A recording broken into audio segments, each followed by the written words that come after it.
Here, I'd like to point out especially, each one of these quotes is very loaded, heavy. It contains many things. But I'd like to say the following. If we try to unite, giving an example and preparing ourselves for connection, we discover out of this mutual, correct, good work between us that we have a deficiency for the one who will actually do it. That we can do everything, we're capable of reaching a strong, good, mutual desire. However, only a desire.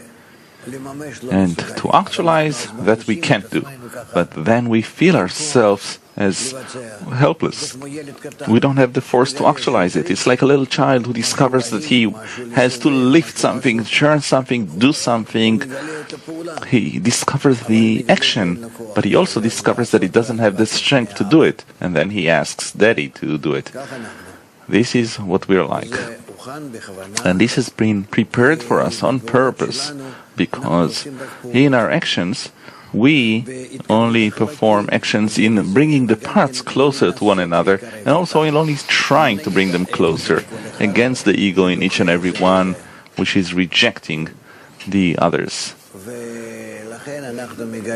Therefore, we discover on the one hand our effort for connection, on the other hand the force of the Creator, which is our ego, that is hindering us and doesn't allow us to do it. However, the combination between the exertion and the natural egoistic force that rejects, this combination precisely gives us the discovery of the Oviyut, the coarseness, and our effort, the Masach, the future Masach, and Or Chozer, reflected light.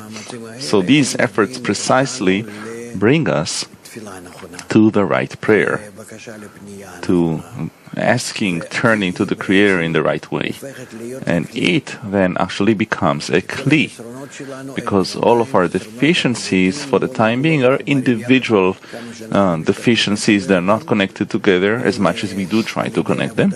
However, through this mutual work, we discover the necessity for the upper force, and he connects between us, and he brings us to a prayer. It's called the Creator evokes the prayer in man's heart, and he truly puts the prayer in our mouth, and then we begin to ask correctly. And that prayer is the kli, it's the deficiency in which we already begin to receive through several actions the connection of the desires, the connection of the intentions, the correct examination of the Oviyut and Reshimot and everything, and then begins the forming of the kli that will be called Ubar, embryo.